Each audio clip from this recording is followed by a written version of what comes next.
Assassin's Creed Valhalla was obviously just announced the other day and the trailer dropped, and my thoughts were very, very different from what they are now. After watching that trailer, this game seemed to be not Assassin's Creed. I was excited for the game, and then I saw that trailer and I went, oh shit, this is a Vikings game, not Assassin's Creed. I quickly realized the franchise I grew up loving and playing might no longer exist, and I quickly realized Assassin's Creed isn't what it used to be. When Odyssey came out, I hated it. It seemed so far from what Assassin's Creed was. It focused a lot on heavy RPG mechanics and a mythical story, which are two things that stray so far from the roots of the series and what made the series great. It was set hundreds of years before Assassins even existed, and the only thing that linked it to the Assassin's Creed series was Layla and Pieces of Eden. The game was not Assassin's Creed in any way. I don't want to dwell too much on Odyssey. I will give you guys a link in the description to a video where I talked about Odyssey is shit and how I don't like it, and why I think Origins is a better game.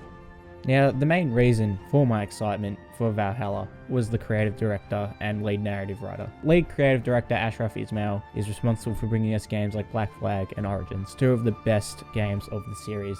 His games have always been really great at intertwining story and gameplay and giving everything a great reason for it to work, and he always makes some great grounded stories. And when in combination with the lead narrative writer Darby McDevitt, who's now returning from this game, who wrote Revelations and Black Flag, make some really great stuff.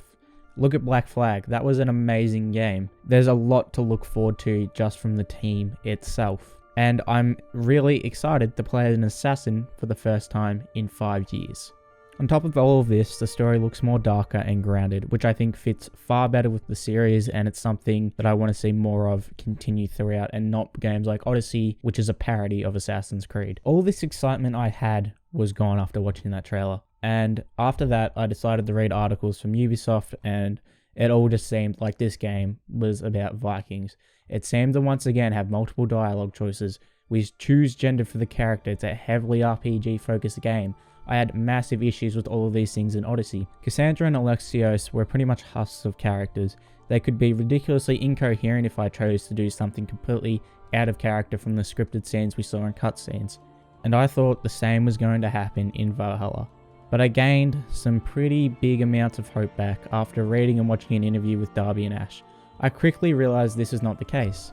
Darby actually wants to make a character who can be identified as Eivor, but still have dialogue options that fit that character and those character traits that we see in Eivor, in order to avoid having an incoherent character that we saw in Odyssey, or could have potentially seen in Odyssey, I guess. Eivor is going to be somewhat a solid character, whether it be male or female, and furthermore, with that, according to Darby about an hour ago, he said that gender choices are actually both canon in some way, in order to avoid an incoherent lore like we have with Alexios and Cassandra, where Cassandra is the canon character for Odyssey, and Alexios was the baby that got thrown off the fucking cliff.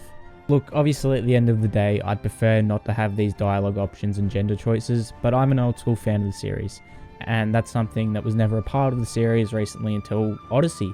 But at least they make an effort to appeal to old school fans like me and new fans alike, and I can definitely respect that and what the team is going for.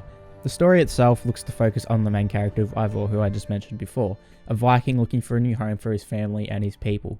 This takes him to England in search of his new home. The story very much has been explained in the way that it's like Black Flag, kind of, in a way that the main character Eivor's kind of path intersects with the Assassin Order, very much like how Edward's did, and how he was still a pirate, but he kind of intersected and slowly became a part of that order. And I think that's very much going to happen in Valhalla. Obviously, we're going to have to play the game to find out how that all works. It obviously won't be exactly like that, but very much the way it's been explained is kind of like that, in the way that their paths intersect. Eivor kind of sees how the Assassin Order works. They are somewhat needed. They are kind of a necessary evil in a way. But at the end of the day, we don't really know all of this, but hopefully it's executed well, it's well written, and it's very promising to read this. And it says to me that these devs understand the Assassin's Creed story and the characters in that world. This game is obviously being marketed though as a Viking game, but after seeing what Darby and Ash have had to say, I realize that this may very well actually be an Assassin's Creed game and not just be some Viking RPG like what I originally thought it was going to be. Because the way that that trailer shot it was Completely Vikings, nothing but Vikings. And at the very end, he's a hidden blade. Furthermore, in this interview, they went on to go talk about the RPG mechanics. The RPG mechanics seem to be a really great middle ground between Odyssey and Origins, I think, personally. Origins was definitely lacking in some certain RPG departments, specifically around customization, weapon choice, that kind of stuff. And it definitely had some improvements to be needed. But then Odyssey kind of just went full fucking overboard. The gear and loot was ridiculous. I got duplicate after duplicate after duplicate. It was just all over the place. It was not needed and it was not well executed at all. This time around, however, they are expanding on the kind of loot system and gear that we saw in Origins, not necessarily Odyssey. And they have no duplicates. Each gear is unique, very similar to how the gear worked in Unity or a game like Horizon Zero Dawn. Each piece is unique, but there's still some form of kind of a leveling system, something like that. And it will still be clear that this gear isn't necessarily the best gear, and you can kind of get the next gear up that upgrades it. It's very similar to how we had the armor sets in Assassin's Creed 2 to work towards getting a piece of gear in God of War, something like that. It's a great middle ground to meet in terms of customization and gear. I'm also extremely interested to see how their new in-depth customization system will work. Being able to choose tattoo, haircuts, customizing the beard, all that kind of stuff. I'm intrigued to see how it'll be executed, and I think customization has always been a heavily focused aspect of the Assassin's Creed games, so it'll be nice to see it be further expanded upon in this game as well. In terms of some other gameplay aspects, I'm extremely excited to see how the settlement system will work, as it kind of reminds me of the Villa Monteriggioni, rebuilding Rome, the homestead from Assassin's Creed 3, all that kind of stuff, working towards rebuilding this small community that kind of becomes a new home for the character, something to work towards with it feeling like a small living, breathing world that you ended up creating by the end of the game. I'm undecided on how the raid system will work. I'm assuming that's how you get your materials to upgrade that kind of little settlement that you have. But I think if Ash and his team execute it well and implement it really well into the story in a way that fits, I think it could work very well, much like how boarding a ship in Black Flag was implemented incredibly well in both story and gameplay, so that Edward could upgrade his jackdaw, be a pirate, but also be a good assassin at the same time. And speaking of naval gameplay, the longboat that is used in the game, it's not necessarily for combat, but rather for exploration. However, this game is set in England, so I doubt there's much naval exploration that takes place in this game, and it may very well just be used to go between Norway and England, if we can even go back to kind of that Scandinavian area, or if that's even in the game at all. Ash and Darby are some extremely talented game devs, and I'm sure they'll make a great game. And I think that an Assassin's Creed game has become something different, and it's no longer what Assassin's Creed used to be. I think that even if this is a Vikings game, they will make a great Vikings game. I'm excited to see more of this game though, and see whether or not Ubisoft are just using those Viking elements to sell the game itself and not be the main focus.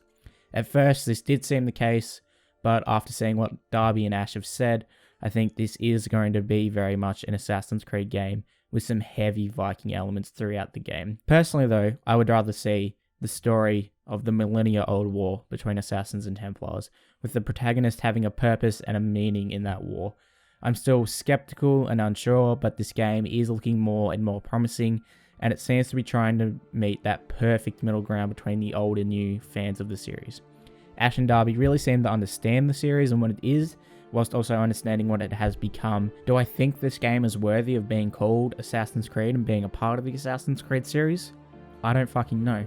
But if we see more of this game, once I see the gameplay, once I get my hands on the game, and once I see more and more of these interviews and more trailers, I really think I'll start to get a better idea of what this game is.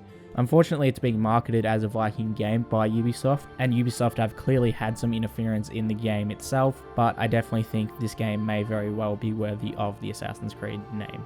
Alright, thank you guys for watching. I've been Seth from Silver Soul Gaming. You can check out all our links in the description, the website, our Twitter, our Twitch. Make sure you subscribe to the YouTube, give this video a like. Do you agree with me? If you don't, that's cool. If you liked Odyssey, that's cool. I understand that. I understand that it wasn't for me. It was for some other people.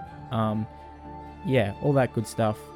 That's fine. Good for you. I'm trying to think of how to word this without sounding like a complete cockhead. I'll be back next week with another video. I'll see you guys then.